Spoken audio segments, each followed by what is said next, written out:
Testing 1, 2.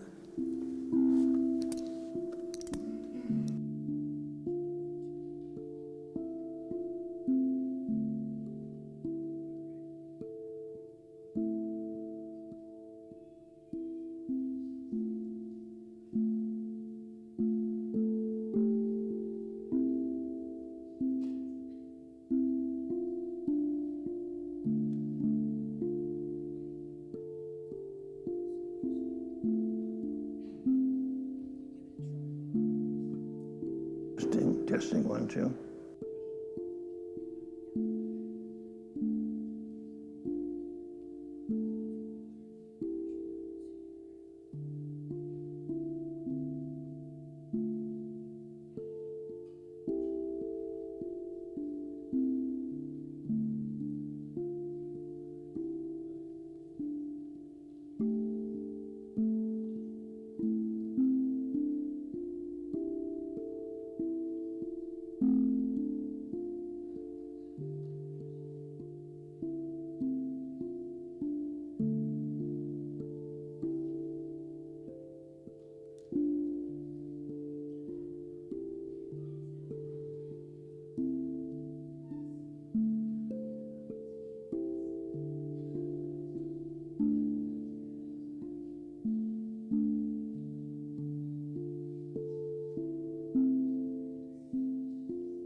Good morning, everyone, and welcome to Temple Buddhist Center's Sunday Meditation Service.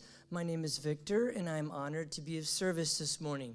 We hope that our gathering this morning finds each and every one of you happy and healthy, but please know that if you are struggling in any way, we hope the Temple Buddhist Center, our Sangha, and these teachings can be a source of refuge for you, a source of strength as we open our hearts to you and to your loved ones.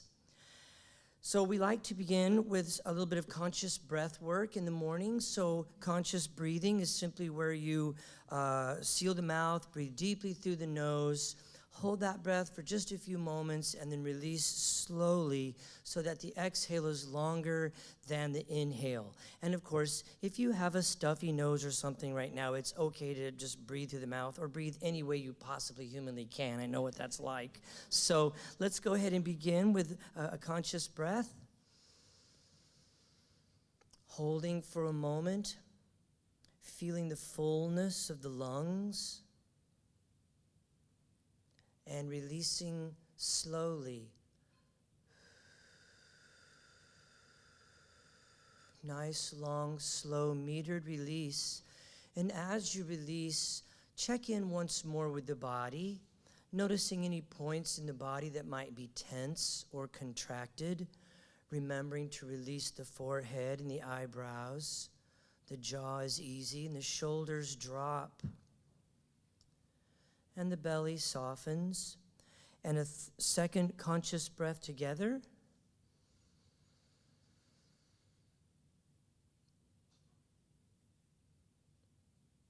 Releasing slowly.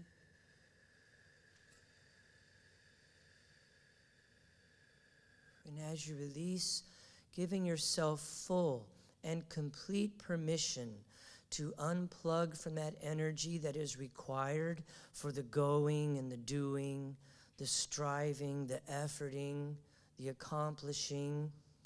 As together in sacred Sangha, we cultivate the energy of just being.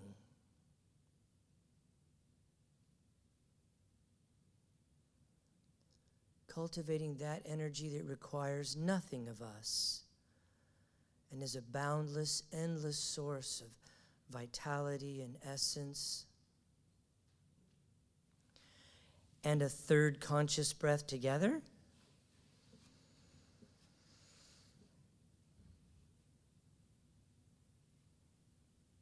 And releasing.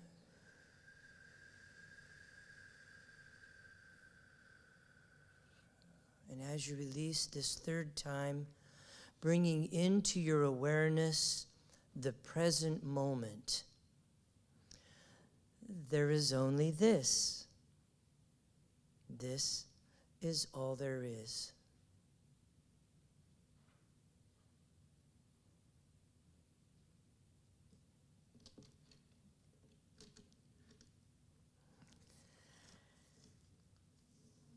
Here at Temple Buddhist Center, we like to begin our services with a little bit of chanting. Chanting is an integral part of every tradition. Chanting is not about being a singer. It is about having a voice. It is about a deeply devotional expression of what is sacred within you and sharing that with the world.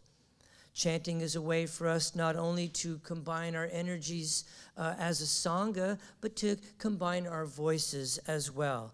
Our chant today is Metta, Karuna, Mudita, Upekkha. These are known as the 4 Brahma Viharas, or the 4 heavenly abodes. Metta is loving kindness, Karuna is compassion, Mudita is joy or sympathetic joy, which means that a win for someone else is a win for me, and Upekkha, which is equanimity, which is that steadfastness, like a lighthouse that shines brightly in fair weather or foul. And so these are our true nature. And so again, Metta, Karuna, Mudita, Upekkha. So let's take a conscious breath together.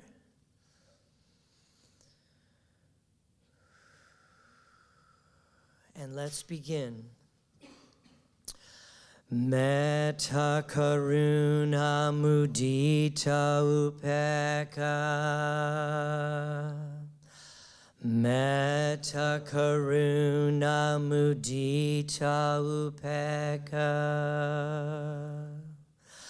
Metta karuna mudita upeka. Metta karuna mudita upeka. Metta karuna mudita upeka. Metta karuna mudita upeka. Metta karuna mudita upeka. With a smile. Metta karuna mudita upeka. Metta karuna mudita upeka. Metta karuna mudita upeka.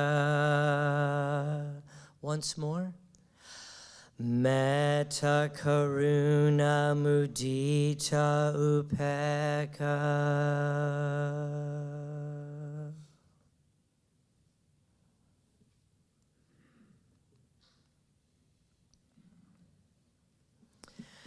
And so once again, I welcome everybody, especially our virtual Sangha, our PJ Sangha, all the folks at home in their PJs joining us from all around the world. We welcome you, and your presence is felt regardless of time or space. So here at TBC, we practice Western Buddhism.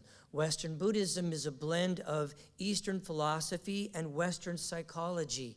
And this new form of spirituality is exciting, it's dynamic, it is inclusive, it is active, and it focuses on core Buddhist insights, as well as mindfulness, meditation, and their practical applications in our daily lives. Our goal here is not to get everyone to agree on a specific lineage or philosophy or sect of Buddhism, but rather it is on a shared experience of mindfulness, oneness, and love.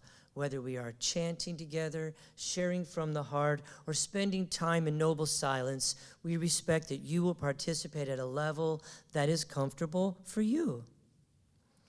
We take refuge in the three jewels and acknowledge these core values as expressions of the awakened mind, the Buddha, the Dharma, and the Sangha, valuing awareness of our Buddha nature, as well as the Buddha nature of all beings, bringing a fresh, new perspective to each and every encounter. And the second jewel, the Dharma, the truth teachings that release us from fear, from delusion, and help us to realize the true nature of who we are. And of course, the third jewel, the Sangha, a spiritual community, an essential part of growth where we come together to help each other with the teachings and the practice and to help each other along every step of the path. And so let's take a moment now to silence any cell phones or electronic devices. And if you're at home, anything you need to do to prepare your surroundings for a contemplative and meditative environment. We're going to begin by reciting the prayer of refuge 3 times for the 3 jewels. Together, in Buddha, Dharma, and Sangha, we go for refuge until fully awakened. Through the power of generosity, ethics, patience, enthusiastic effort, concentration, and wisdom, for the sake of all beings, may we realize and demonstrate our innate goodness. In Buddha, Dharma, and Sangha, we go for refuge until fully awakened through the power of generosity, ethics, patience, enthusiastic effort, concentration, and wisdom. For the sake of all beings, may we realize and demonstrate our innate goodness. In Buddha, Dharma, and Sangha, we go for refuge until fully awakened through the power of generosity, ethics, patience, enthusiastic effort, concentration, and wisdom. For the sake of all beings, may we realize and demonstrate our innate goodness.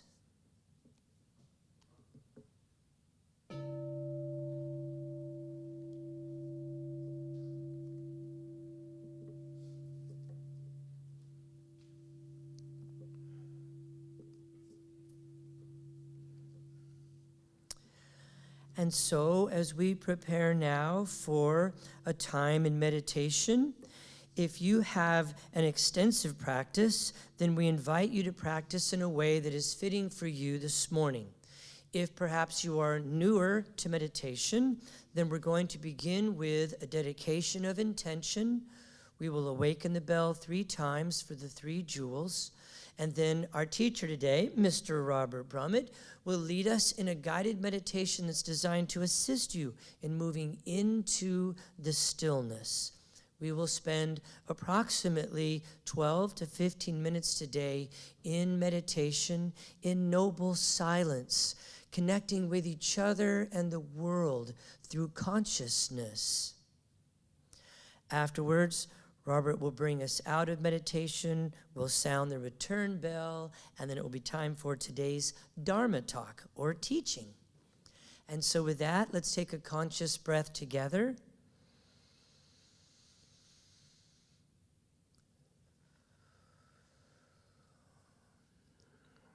Body, speech, and mind in perfect oneness. I send my heart along with the sound of the bell. May the hearers awaken from forgetfulness, transcend the path of anxiety and sorrow, and realize the true nature of who they are.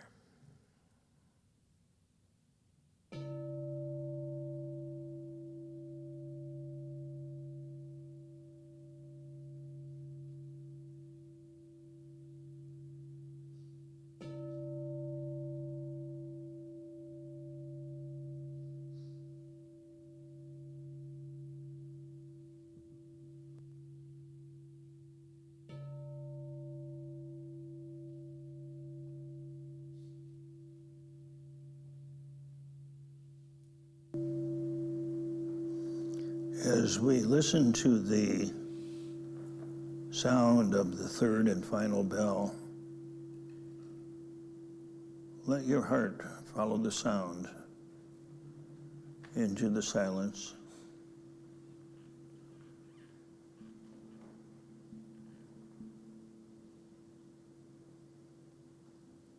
Let your body relax as best as you can. Just noticing any places in the body that are tense or restricted in any way, and see if you can just relax into that place.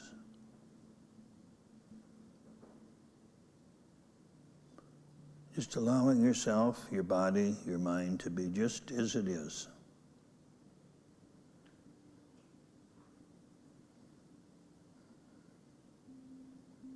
Loving what is.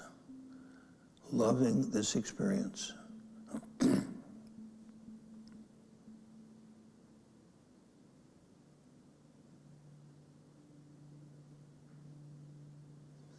becoming aware of each experience as well.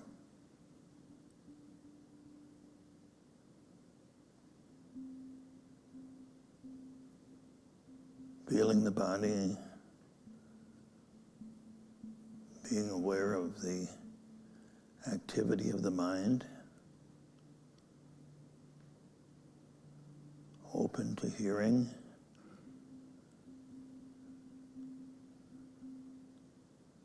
letting it all be just as it is.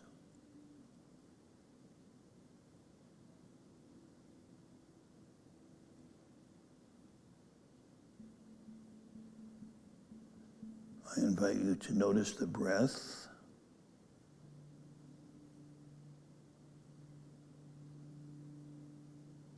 And once again, just let it be as it is,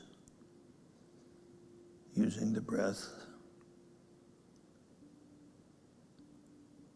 as a place to stabilize your attention, to come back to the present moment.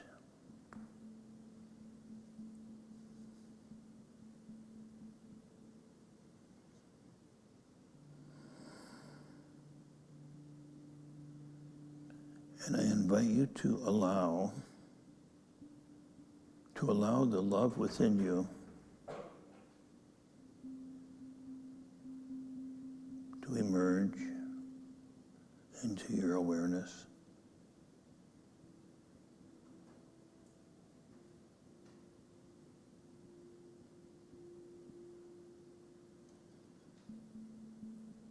We're not trying to force anything.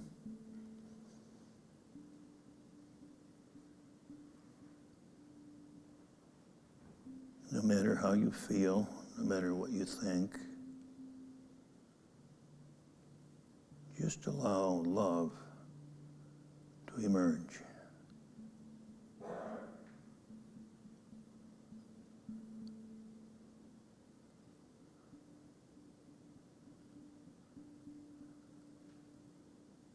I invite you to experience that love arising from deep within you.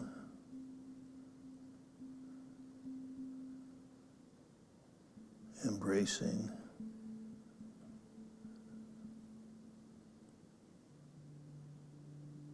healing, and allowing each experience in the body, in the mind,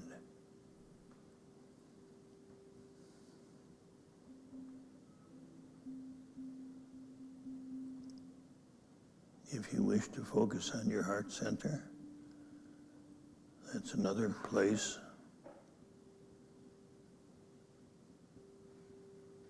to come home to.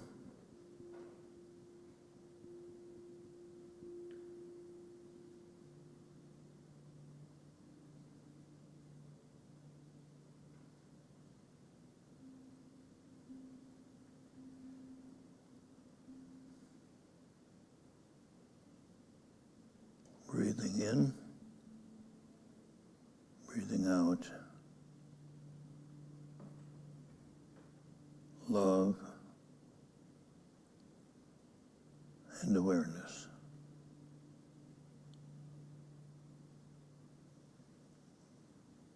Love and awareness in each moment.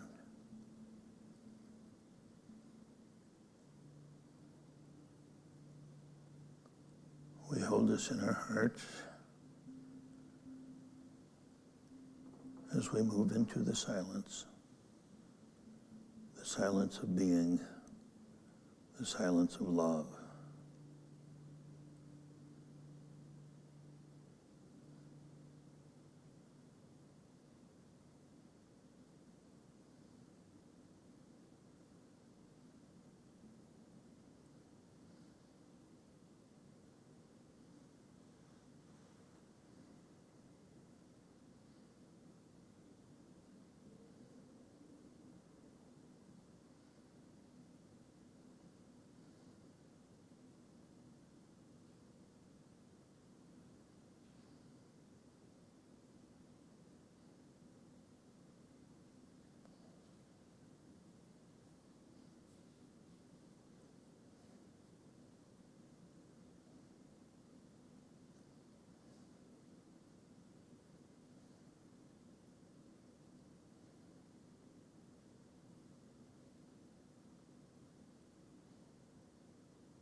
At this time, I invite you to notice your body, to feel the body sitting in the chair.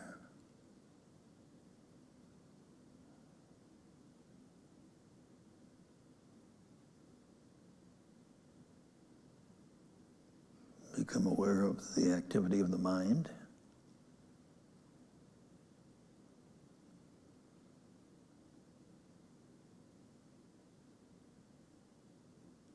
Opening to hearing.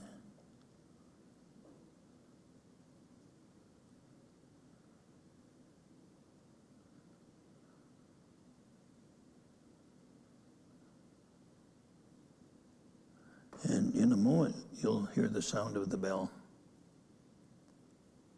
And at that time, I invite you to open your eyes to include seeing in your practice. So we end the meditation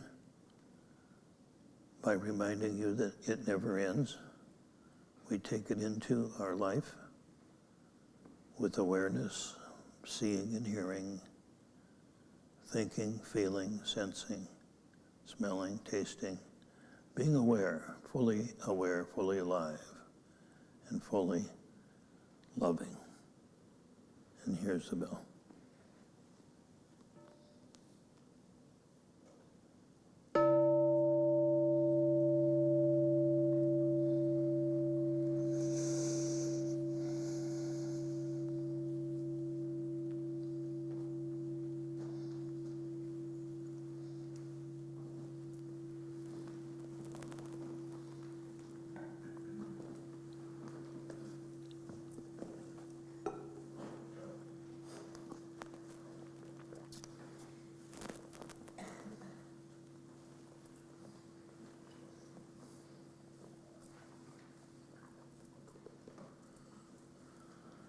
Well, good morning. Good morning. It's really nice to be here with you all. Just to sit together and be, period.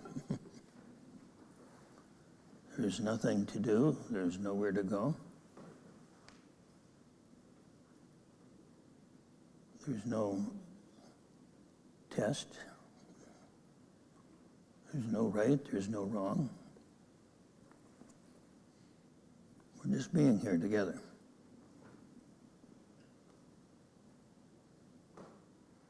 I invite you just to feel that, feel what that's like. Just to be here together.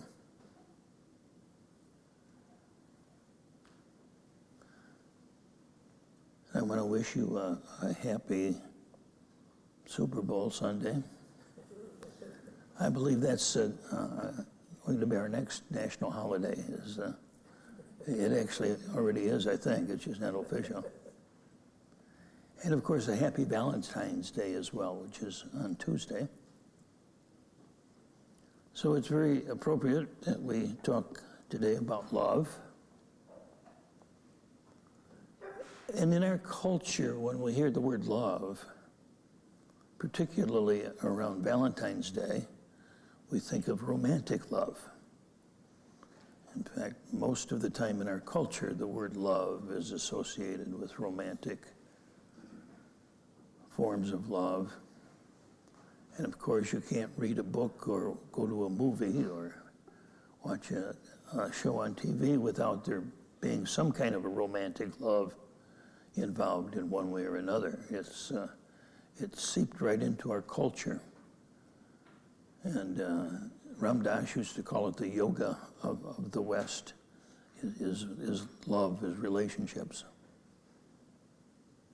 But it's interesting to realize that romantic love is a relatively new invention in human history. It's only been around a few centuries. You know, we assume it's been with us since the beginning, but it has not. It began, it's hard to, there's no single point where it began, but it probably began with what's called courtly love in the Middle Ages, when the knight would have a lady, typically a noble lady, maybe even a queen. And,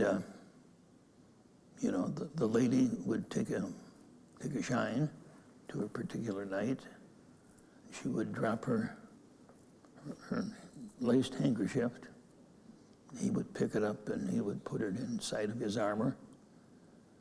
And he would take that with him off into battle when he goes out on his crusade, you see. So he's fighting for his lady. And the whole idea of chivalry, which says that he and the lady are never to have physical contact. So the whole idea of romantic love began with the idea of this yearning that's forever unfulfilled, which I thought is very interesting, because that's what many of us experience when we talk about love, is a wanting, a yearning. And we look for the perfect person to fill that wanting and that yearning. And we keep on looking. And then we find that person. And then we keep on looking, because they're not quite the knight in shining armor or the queen, the noble lady that we thought they were. So from a Buddhist point of view, romantic love is filled with craving and clinging. And it doesn't mean that we're judging or condemning romantic love at all. I mean, it feels good. It's perfectly legal.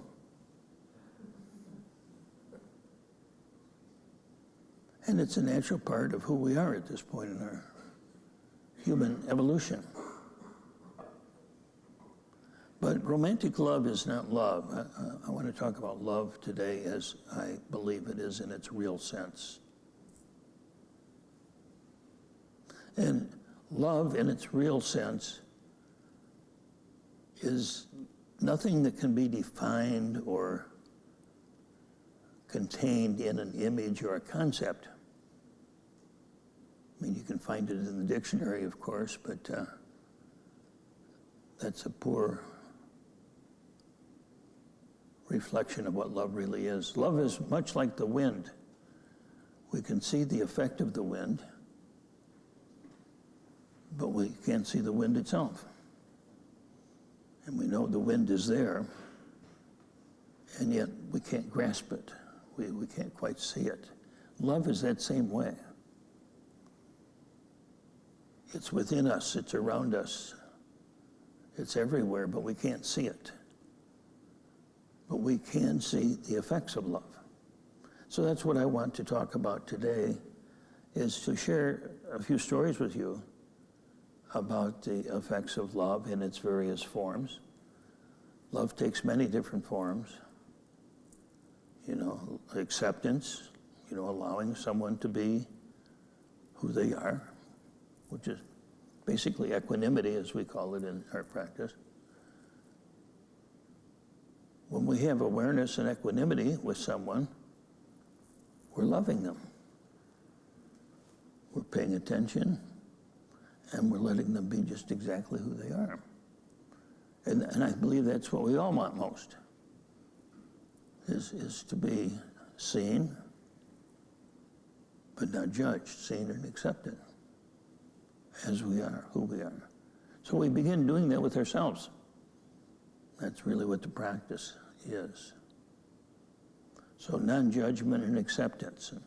I want to talk about a story, or tell you a story about that. The story begins with a man I'll call Jerry.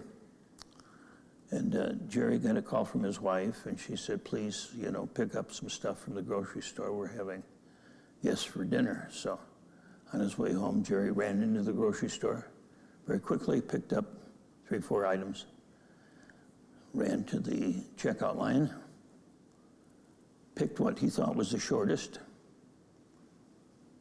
and it was, but it wasn't going in anywhere. I imagine we've all had that experience where we pick what we think is the shortest and quickest, And it just is like a parking lot.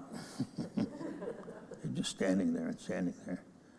And finally he looked ahead and he saw a couple of people ahead of him was a cashier, and looked like she was in her 20s, and a woman, an older woman with a baby. And they were talking and talking and talking. And this cashier seemed to really be paying a lot of attention to the baby and carrying on an extended conversation with the middle-aged lady. And Jerry began to get more and more angry. I'm going to get that woman fired. She doesn't deserve to work here. She's not paying attention to me and to the needs of the people that come to the store. And he's got all these stories. I think you know what they are. I'm going to talk to her boss and get her fired, and so on and so forth. And so finally, Jerry got up to the counter and paid for his things. And she smiled and she said, "Have a nice day." And he went, and walked out kind of grumpily. Got in his car and turned on the ignition and started to pull out. There was a knock on his window. And it turned out it was the woman that was holding the baby in front of him in the line. And she says, I just want to apologize to you for holding things up. Since her husband was killed in the war, my daughter's had to take a second job, and this is the only opportunity she has to see her baby.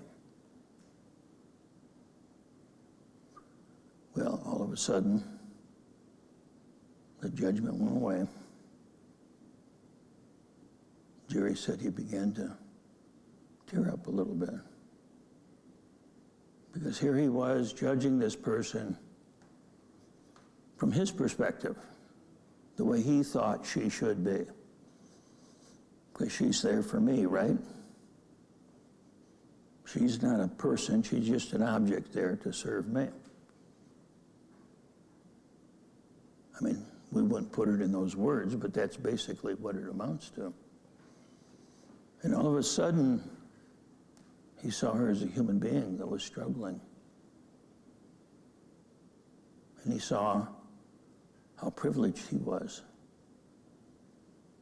And it broke his heart open. And when I first heard that story, it broke my heart open too. I hope it breaks your heart open as well. So I want to shift gears now to a time that many of us remember. It's around the era of the Civil War, not the Civil War. I remember the Civil War, but most of you don't remember it. The Vietnam War, which many of you remember. And around that time, there was a communist takeover of Cambodia. If you remember the Khmer Rouge, they were very bloodthirsty and ravaged that land, something fierce. The Khmer Rouge really were the communistic party of Cambodia. And their leader was a man named Pol Pot. And he basically was interested in exterminating anyone or anything that was a threat to him. So they executed all the Buddhist monks and nuns. They executed all of the intellectuals, the teachers, the college professors, all Vietnamese, all Chinese, anyone that had anything to do with the previous government. In other words, a huge part of the population was executed. 2.5 million people was the Holocaust of Cambodia. And during that time, the UN tried to set up camps for the refugees who were escaping Cambodia, and there were many, as you might guess. And so Jack Kornfield tells this story of he's in the Peace Corps and he's working in one of these camps. And here's 50,000 people crowded together in a barbed wire compound, hot, dry. And to make things worse, the Khmer Rouge had infiltrated the refugees, pretended to be refugees, you know, and got out with them. So they were still terrorizing the people in the camp. So even in the camp, they weren't safe. So these people were miserable is beyond anything we could imagine. And they were receiving a visit from Maha Ghosananda, who was a monk very much along the lines of Thich Nhat Hanh or Gandhi, very active in the political peace situation, and very much of a Buddhist master. And so he came to the camp, and he asked the UN if he could construct a little mini temple in the midst of the compound. So they constructed a platform and just a bamboo hut. That was their quote temple. And Maha Ghosananda arrived, and he talked to Jack, and he says, "Well, tomorrow morning at sunrise, we're going to have our first meditation. So invite everybody to come." So the word got out, and they invited everybody. And then the Khmer Rouge infiltrators said, anybody that goes to that, when they get out of this compound, when the war's over, they'll be shot. So you're going to risk your life if you go. So the next morning, the bell rang, and Jack Cornfield and Maha Ghosananda sat on the platform, not having any idea how many people would show up, particularly under the threat of the Khmer Rouge. And also, these folks knew that all of the Buddhist monks were exterminated. They hadn't been able to practice Buddhism. All the temples were destroyed. Their whole religion was wiped out. So they were left without any spiritual leadership. So Maha Ghosananda rang the bell.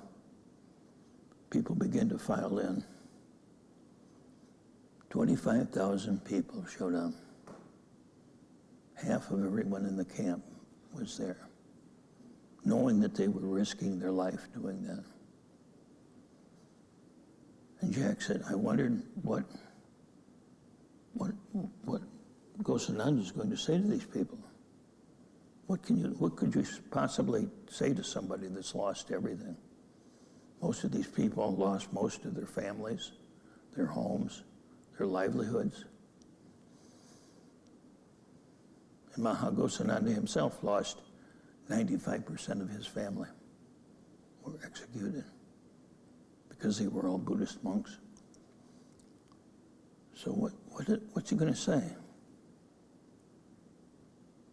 Well, he didn't say anything for a long while. He sat in silence, and then he began to chant. Hatred does not heal hatred, but love alone will heal. Hatred does not love. Hatred does not resolve or heal hatred. Love alone will heal. Hatred does not eliminate hatred. Love alone will heal. Hatred does not destroy hatred. Love alone will heal. And they sang this over and over again in Sanskrit and in Cambodian. And pretty soon the people began to weep. Their hearts broken open. It's the first time in 10 years that they've heard a Buddhist chant, that they've been able to pray, that they had even seen a Buddhist monk. Hatred does not overcome hatred. Love alone will heal. They chanted that for a long, long time. People wept. People forgave the unforgivable. And it was the deepest healing, Jack says, he'd ever experienced in his life. The power of forgiveness. And of course, forgiveness does not end that quickly, but that's the beginning. Forgiveness is opening the doors of the dam, so to speak, and the pain comes out. But that pain, feeling the pain of all the loss and continuing to come back, hatred does not resolve hatred. By love alone, it's healed. So I invite you to use that chant from time to time. Use that as a mantra. And finally, a third story. I want to talk about compassion. Compassion literally means, compassion means being willing to suffer with. It means I'm willing to suffer in the sense that I can put myself inside of another's life and feel their suffering. Totally, completely. I care about them as much as I care about myself. I'm as interested in their well-being as I am in my own well-being. That's compassion. So we begin with a little girl, about 8 years old, who has a rare form of a blood disease. And it turned out they couldn't find a donor anywhere because she needed a transplant. And they found the only person that had her blood type was her little brother, Tommy. Tommy was 6 years old. So the parents asked Tommy, they said, would you be willing to donate your blood so that your sister could be healed? And to their surprise, Tommy said, well, let me think about it. So he thought about it for a couple days, and he came back and he said, yes, I'm willing to do it. So they went through the procedure, and they laid the two kids down on cots next to each other and put the needle in Tommy's arm, and the blood began to flow. And immediately you could see the sister's body responding, color coming back to her skin and everything. So after taking out almost a pint of blood, which is a lot for a little guy, the little girl began to smile and open her eyes. And Tommy opened his eyes. He wasn't smiling. And he motioned for the doctor to come over. The doctor came over and bent over, and Tommy whispered into his ear. He says, how long will it be before I begin to die?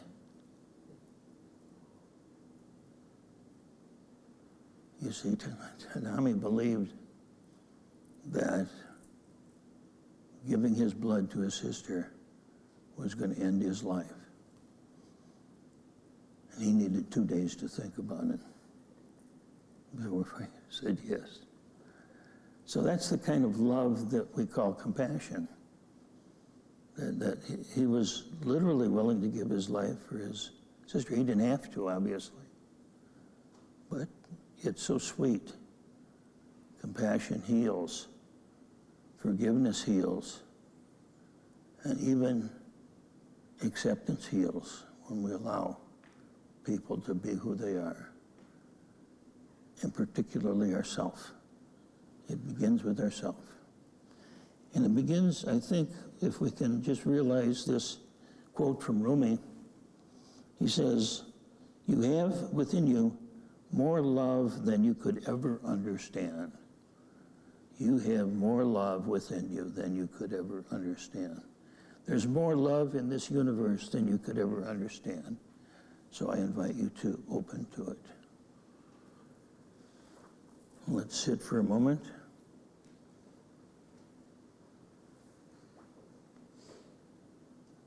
So it is.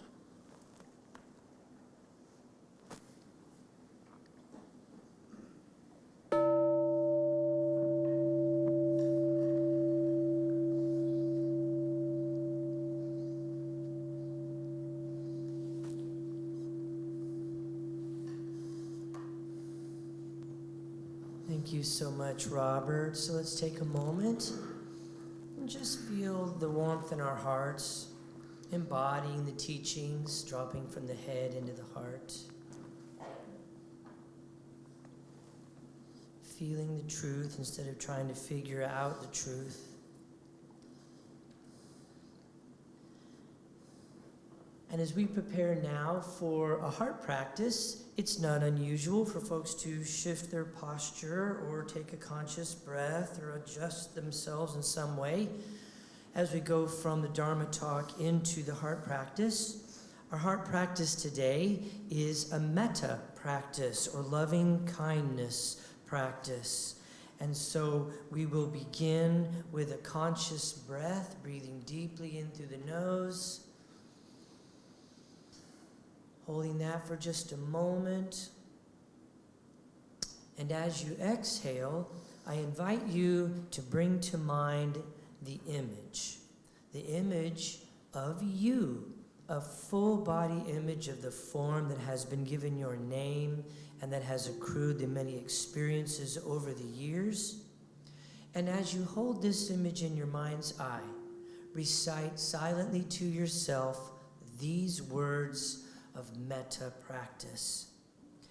May I be filled with loving kindness. May I be safe from inner and outer dangers. May I be well in body and mind.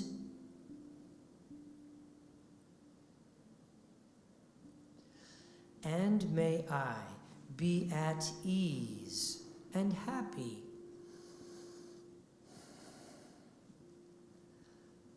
Conscious breath.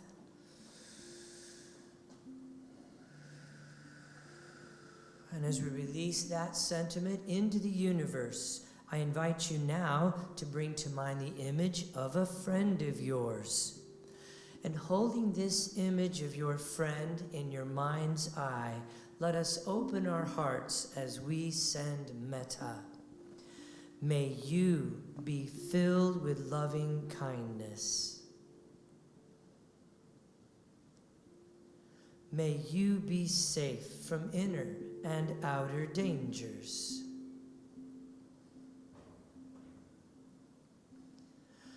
May you be well in body and mind.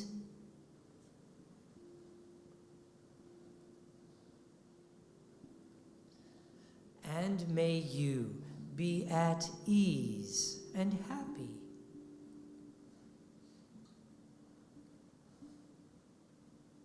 Conscious breath.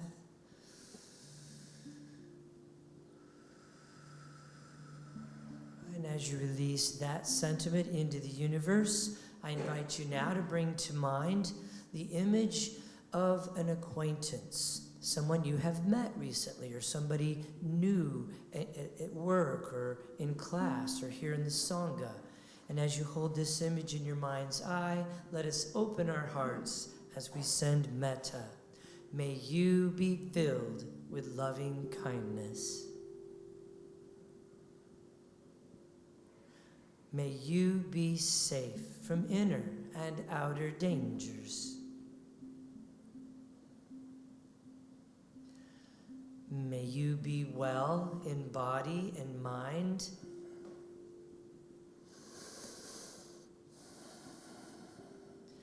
And may you be at ease and happy.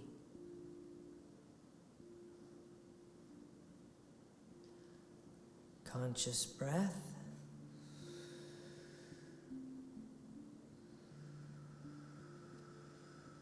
And as you release that sentiment into the universe, I invite you now to bring to mind the image of a difficult person in your life, a challenging person, perhaps a boss or a co-worker, classmate, a neighbor, or a political figure.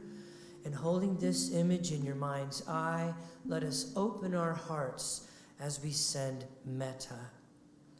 May you be filled with loving kindness.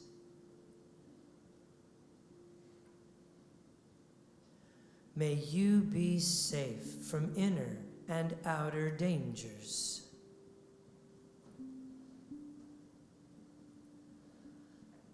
May you be well in body and mind.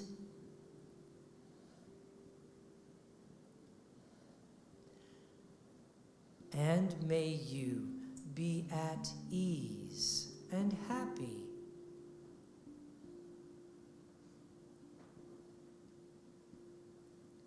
Conscious breath.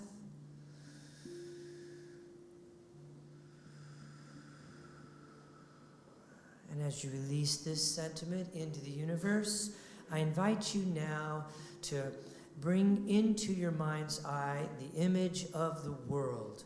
All the plants and the flowers and the trees, all the animals of the land, the sea, the sky, and all sentient beings, including ourselves. Holding this image in your mind's eye, let us open our hearts as we send metta to us all. May we be filled with loving kindness. May we be safe from inner and outer dangers.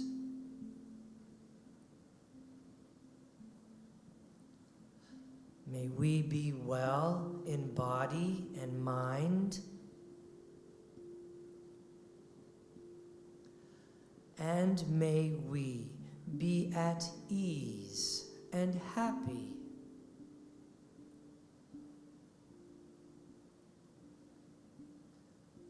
Conscious breath.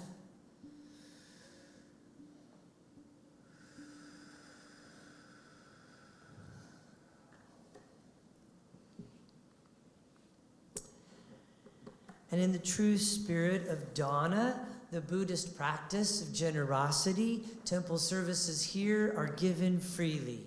In the same way, if you choose to give, please give with a generous heart, which means not in return for anything that you have received today, but rather so that those who may be seeking refuge will find it here in this temple with these teachers and with these teachings. The dana boxes are located at the back of the meditation hall, and we take a moment of gratitude for all of our ambassadors, those folks who have committed themselves to regular monthly electronic giving.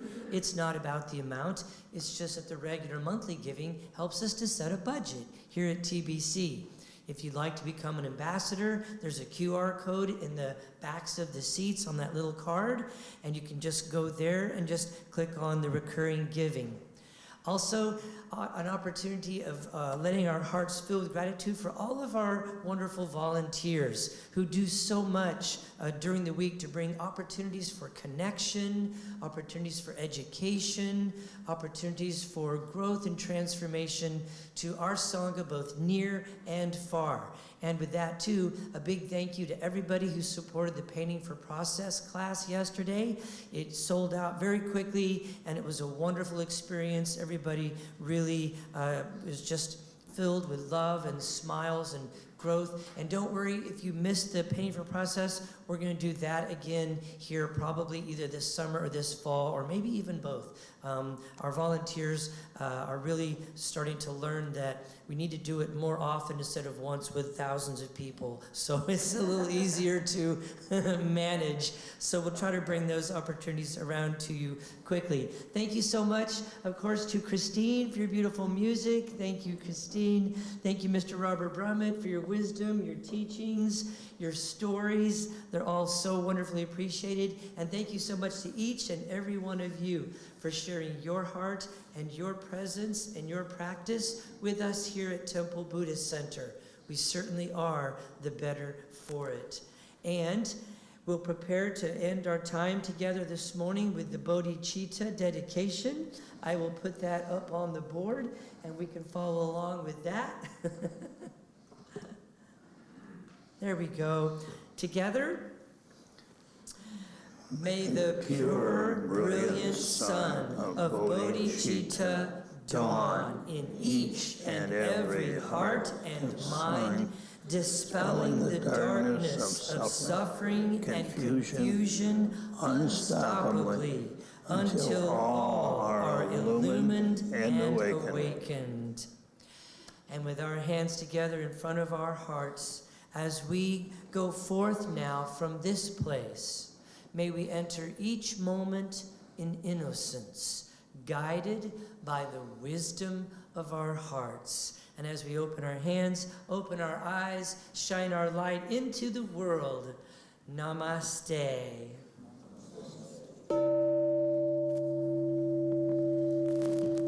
Thank you all so much. Just a couple brief announcements. Don't forget our lending library is right over here. And also on the piano, you'll see a copy of the Regular Joe periodical magazine, which is edited and put together by one of our very own members here, Shannon. And he recently did an article talking and interviewing with Robert. So that's sitting up here by our lending library. There's coffee and cookies and tea downstairs. I hope you'll take advantage of that. And while you're down there, be sure to introduce yourself to somebody and say hi as we come to connect and talk with our Sangha. There is a post-service discussion group that is, as soon as you walk out the meditation doors, to your left in the Heritage Room.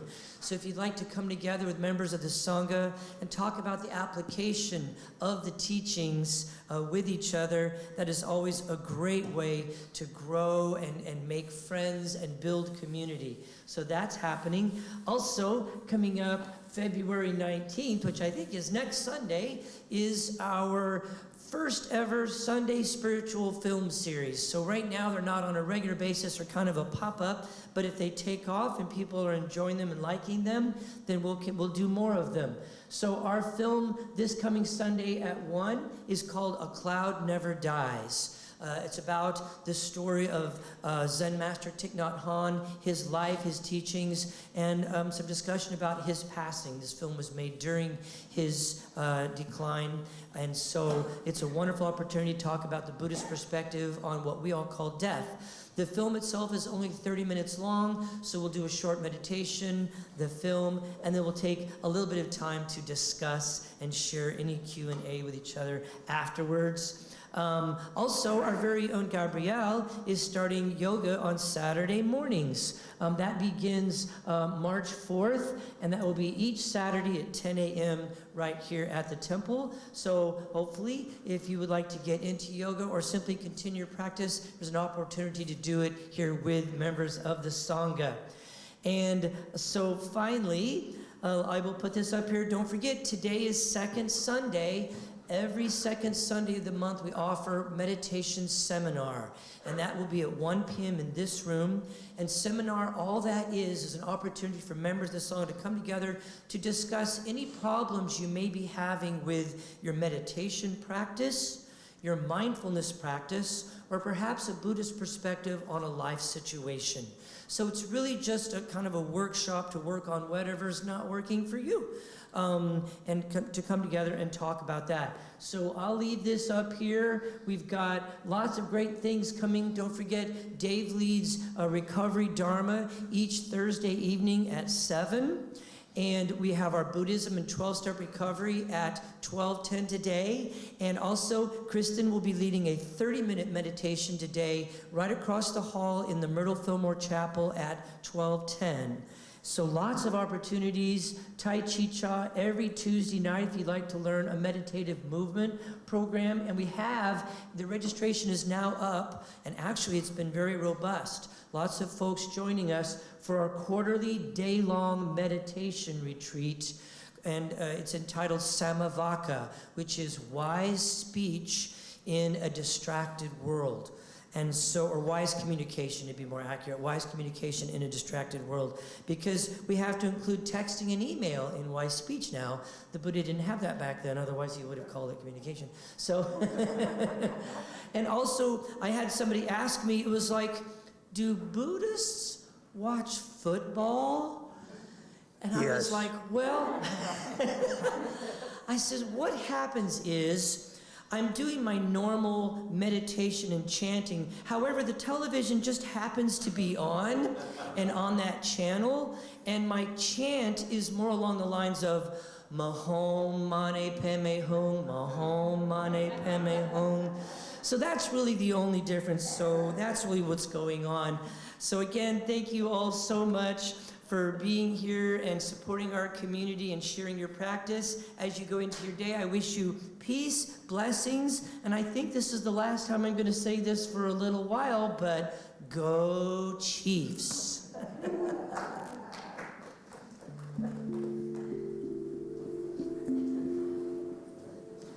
Go cheese. Go cheese. I'm going to go put your mute on in case anybody wants to come up and talk. Okay.